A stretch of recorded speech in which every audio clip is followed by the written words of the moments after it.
Sejahtera bagi kita semua, kali ini Cynthia dan teman-teman akan menayangkan video edukasi tentang keterampilan dalam berkomunikasi verbal dan nonverbal dengan kontekstual yang berhubungan sesuai jurusan ilmu hukum melalui judul Konsultasi Hukum Terhadap Anak di Fase. Sebelum masuk ke dalam video, Cynthia ingin menyampaikan bahwa komunikasi verbal merupakan komunikasi yang disampaikan oleh komunikator kepada komunikan secara tertulis maupun lisan. Sekarang, mari kita simak videonya. Stephen Lee merupakan siswa SMA yang normal dan baik-baik saja, sampai pada suatu hari ia mengalami kecelakaan, sehingga ia tidak dapat menggunakan fungsi anggota tubuhnya seperti sedia kala. Selama proses pemulihan, ia dihadapkan oleh berbagai kejadian tidak mengenakan, salah satunya bullying, yang dilakukan oleh teman-teman di sekolah. Suatu hari, saat Stephen Lee masuk sekolah, ia didatangi segerombolan orang yang langsung menghinanya. Pada suatu hari di kantin sekolah. Halo teman-teman, aku boleh duduk kamu sama kalian nggak? Lah, kamu ngapain masuk sekolah? Bukannya kamu cacat yuk? Enggak sih, aku buktinya masih bisa masuk. Ih, kamu kok bau? Udah lah, jangan masuk sekolah. Badanmu orang nggak mandi berapa hari nih. Jangan gitu dong, gak enak lah. Tuh, jangan deket-deket, jauh kamu. Aku gak mau bau juga. Lagi kamu kayak takut itu sama teman-teman aku. Wih, sana. Wah, Kapok kamu. Siang hari di rumah. Pak, aku mau cerita. Aku tadi didorong temanku sampai luka lebam deh. Hah? Kamu kenapa, Fendi? Coba Papa lihat muka kamu. Ada, sakit. Ya ampun. Aduh, Papa nggak terima kalau kayak gini. Papa besok akan lapor ke kepala sekolah. Papa mau minta penjelasan atas kejadian ini. Esokan harinya di sekolah. Siang, Pak. Ya, saya papanya Fendi. Jadi saya mau cerita nih tentang kejadiannya Fendi kemarin. Ternyata Fendi kemarin dibully sama teman-temannya. Benar begitu, Fendi? Iya, benar Pak. Dibully gimana kamu? Saya didorong Pak sampai lukanya lebam ini. Itu lukanya apa memang bukan karena kamu kecelakaan kemarin? Ya awalnya iya Pak, cuma karena didorong itu jadi semakin parah. Yang melakukan siapa itu? Namanya Daniel Wiarta Pak. Daniel Wiarta, saat saya nanya, Pak Eko, kamu yakin itu yang melakukan? Iya, saya yakin Pak, 100%. Ya, kalau gitu ya mungkin bisa saya panggil, saya ajak bicara. Ya, mungkin cukup nanti saya nasihati aja. Loh, Bapak kok responnya kayak gitu? Ini kan anak saya, Pak. Jangan membedakan gitu dong. Saya nggak mau tahu. Saya mau tetap keadilan. Saya mau ada keadilan atas kasus ini.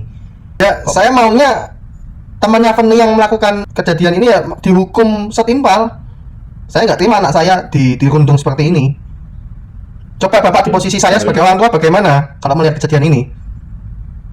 Ya memang peraturan sekolah gitu Pak. Ini ada SK-nya dari sekolah, kalau memang Bapak nggak terima ya silakan. Aduh, saya nggak terima, saya nggak bisa kayak gini. Ke yayasan. Aduh. Ini sebenarnya saya cuma bisa menjalankan sesuai surat Pak. Oke. Saya Udah cukup Pak. Ayo Fanny, kita pulang, besok kita ke konsultan hukum aja. Keesokan harinya di kantor konsultan hukum. Selamat siang Pak. Saya selaku orang tua dari Stephen Lee ingin meminta kejelasan dan pendapat hukum terutama mengenai kejadian anak saya yang habis dibully kemarin lalu di sekolah. Bisa diceritakan Pak kejadiannya? Ya mungkin bisa Fanny langsung cerita sendiri ya. Oh ya, boleh. Jadi gini Pak, saya kan habis kecelakaan ini. Terus tangan saya ini ya anggapannya cacat lah. Cuma kemarin saya tuh cuma pengen ngomong sama teman saya, tapi saya dilakukan tidak adil. Saya disemprotin parfum sama didorong. Nah, jadinya lukanya lebih parah lagi dari yang pertama. Dari teman kamu siapa yang melakukan itu? Namanya Daniel Wiarta Pak. Oh ya, sebetulnya pendapat saya, karena ini masih sama-sama di sekolah dan memang masih anak-anak ya Pak, mungkin kita akan mediasi dulu, kita cari tahu apa versi kejadian dari pelaku, apa versi kejadian dari korban. Besok saja jadi didatangkan dulu pelakunya juga Pak. Mungkin kalau berkenan bisa demikian. Oke, baik, nanti saya kontak Daniel Wiarta untuk juga segera ikut di dalam mediasi. Ya baik Pak, besok kita ketemu lagi. Baik, terima kasih Ya. Pak. Keesokan harinya masih di kantor konsultan hukum. Selamat pagi semuanya, terima kasih sudah datang. Ini pagi ini kita akan memediasi.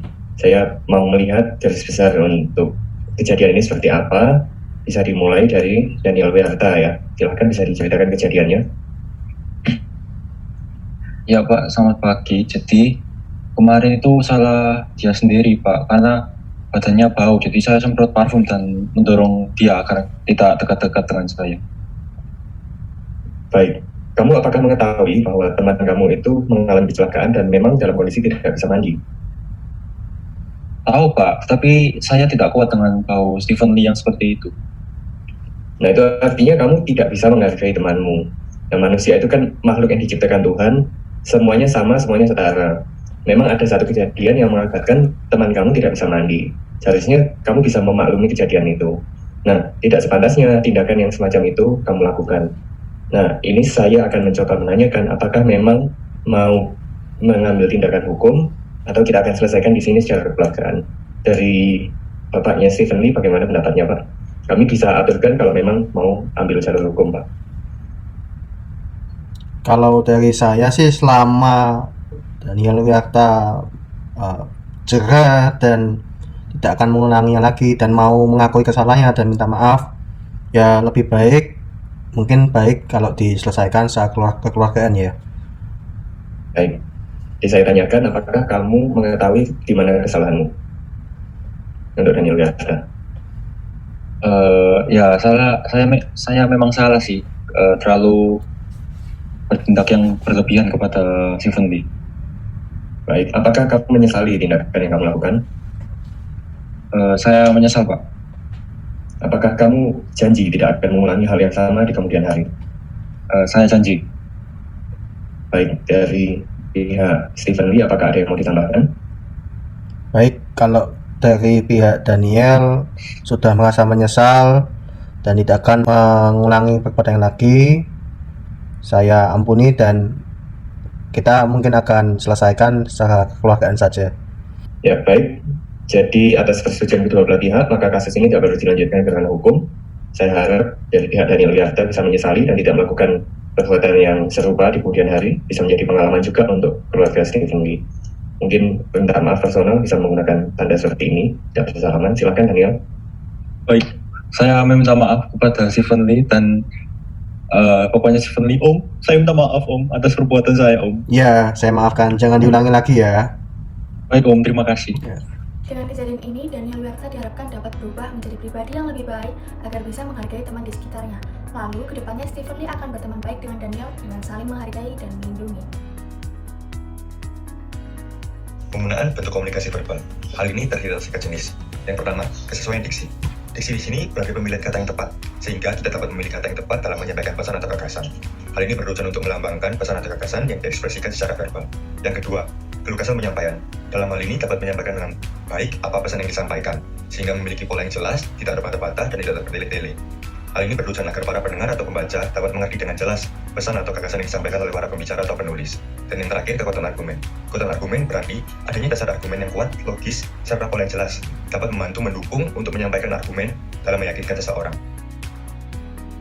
Menjelaskan penggunaan komunikasi nonverbal yaitu kesesuaian kinesik, di mana pada contoh drama dapat adegan Stephen Lee menunjukkan raut muka kesakitan dan gerakan batin menjauh saat disemprot parfum.